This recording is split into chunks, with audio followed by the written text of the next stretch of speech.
It's a story about two women, one in the present day with the very recent past and one in the 20s, 30s, 40s and beyond.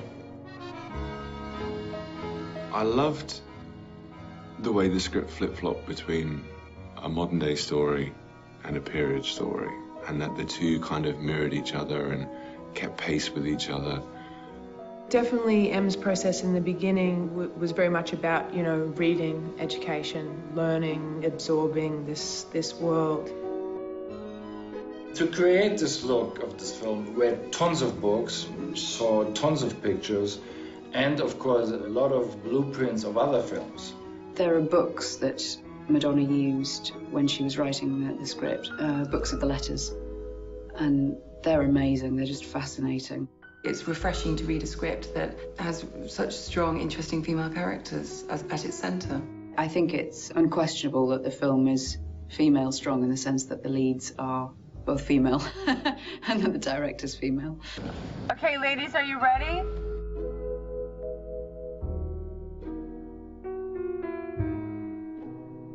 Perfect. Good. Check the gate. What I liked about the script was the way that it was written. It kept the period flashbacks very real, very honest, very immediate. Seeing an historical figure through the eyes of a modern-day woman, and then on the flip side, being able to relate to a woman in the late 1930s who was about to potentially become a queen. I thought it was a very fascinating take on a very interesting chapter in the British monarchy's history and a very human quest for true love. There's always certain things that attract you to a film, you know, the story, the character, the creative team. So for me, the story, you know, about the search for love, about the journey of one's soul, I think is a beautiful tale to tell. I was always fascinated by the story of the Duke and the Duchess. Every time I'd go out to dinner, I'd bring up their name at a dinner party, and it would be like throwing a Molotov cocktail onto the table. Suddenly, the table would erupt, and everyone would get into an argument about who they were. As I read their story, my feelings toward them kept changing.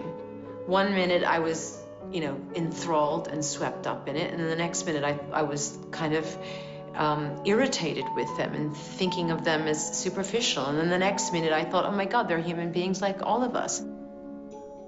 This guy gave up the throne. What drove him to do that? If it was for a woman and if it was for love, what did this woman have? The role that I play in the film is the role of Edward, or David to his family, or the Prince of Wales, then the King to the general public, or then the Duke of Windsor. He had several different names in his life, but I suppose most famous now for being the man who abdicated the throne in the 20th century.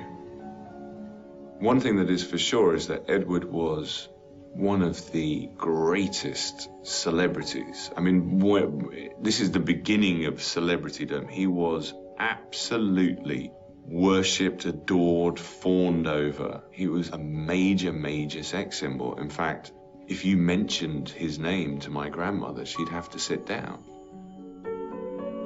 What I think must be true is that he was madly in love with her.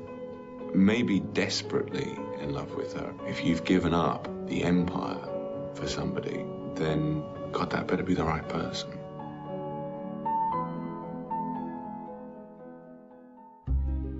Casting Wallis Simpson was almost impossible because she's so specific.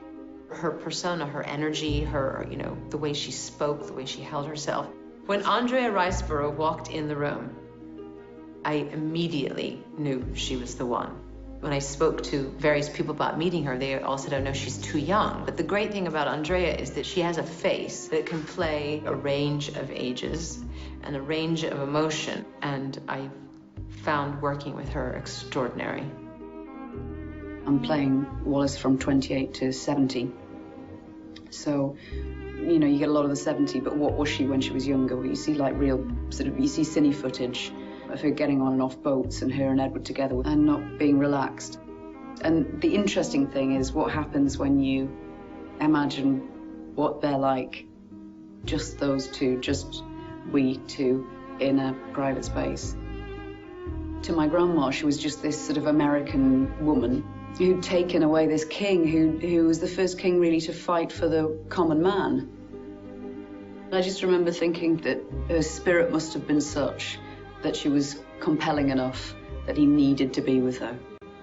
It's a story about a person who loved another person enough to devote their entire life to making them happy.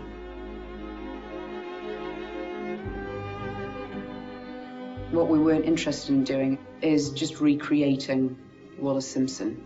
We were interested in how she was useful to Abby's character, really, to Wally's character.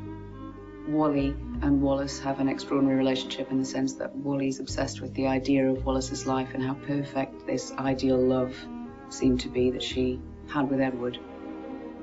This is Wally's imagination of what she thinks their relationship might have been like. One of the reasons I cast Abby was because there's a strength about her as an actress when she doesn't say anything. Carrying her whole story and to be able to embody that and give it more than 100%, you know, I felt it did really consume me and still is consuming me.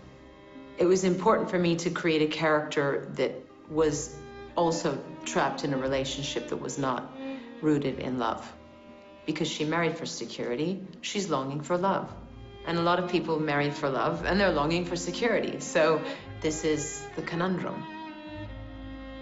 Wally's in her late 20s in an unhappy marriage. She lives in New York in the late 90s and is in the process of figuring out what she wants to do with the rest of her life. In many ways, Wally doesn't have a voice. She's much more of a voyeur that goes through life, living vicariously through objects and through the Duchess. I decided to use the items from the auction as a device to go back and forth in time. From a martini shaker to a pillbox, a beautiful linen tablecloth, because each item, I felt, told a story.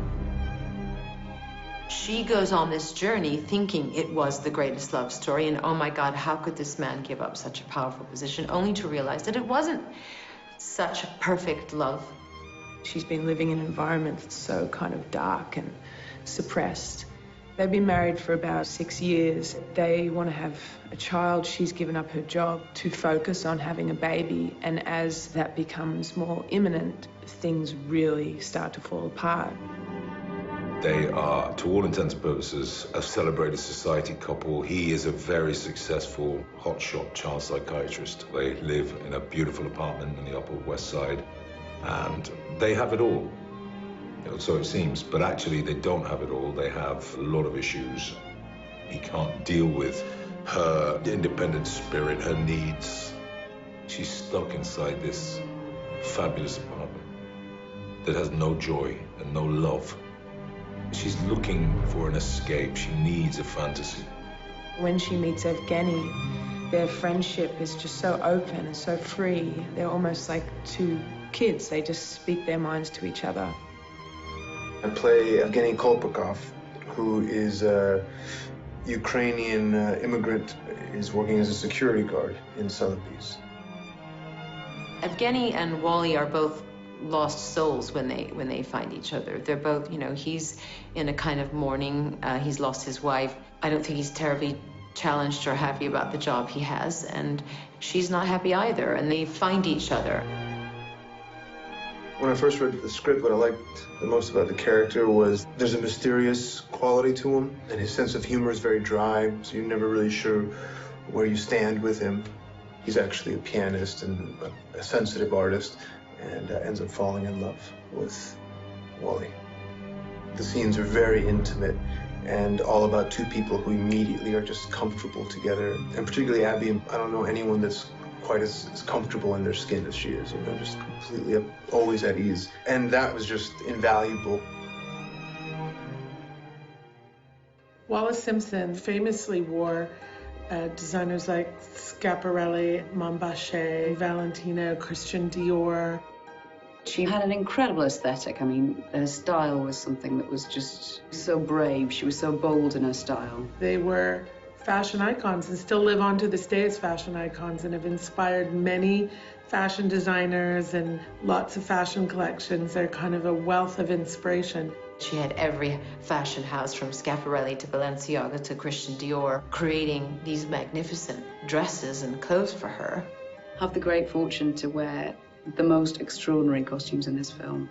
And they're all exquisite, and it's like architecture to me. Doing research with Ariane was really fun too, going to the Victoria and Albert Museum and looking in the archives of the Duke and the Duchess and touching their clothes and seeing them. VIII recreated 4 dresses for us. We have a beautiful hand-beaded chiffon, gorgeous gown that we use in the party scene when they're all taking Benzedrine cocktails. We also have another beautiful dress that VIII made for us from the Fort Belvedere scene that's silver and gold lame. There's only one seam in this dress. It's really, really beautiful. And then we went to Christian Dior, which I think was fantastic and really homaged the relationship between Christian Dior, Wallis Simpson, and brought it into our world.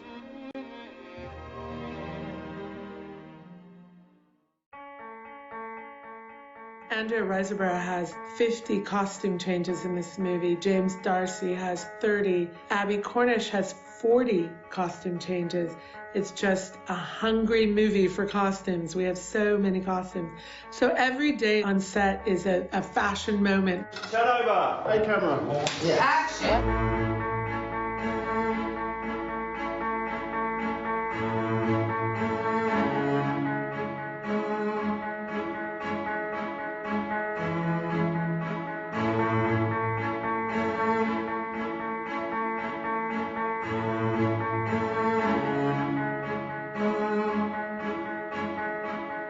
As you can see, I'm not quite as chic as Andrea is in the film. She had her own style, Elizabeth, and it's sort of lived on for generations. There's a scene in our film where Queen Elizabeth is having a hat fitting. When I read the script, I said, oh my goodness, Stephen Jones has got to play this part.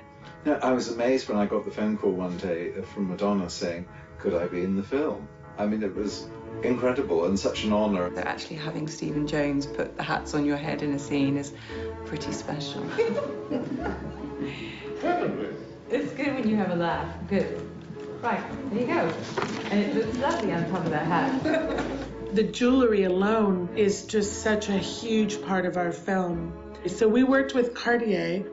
For Cartier, it was very interesting to have such clients like her. You set trends with those kind of women. The Duke spent a lot of money for her, but she also had this taste for jewelry. The Duchess of Windsor was the first to purchase those kind of three-dimension items. One cross, the Emerald Cross, Edward gives to Wallis when they're on the beach in Cannes. After we'd finished the scene, Andrew suddenly said, oh, wait a minute, the bracelet with all the other crosses on it, I've lost it. Yeah. I don't know how much that thing was worth, but that's somewhere down in about 2 feet of the Mediterranean, the south of France, if you want to go looking for it.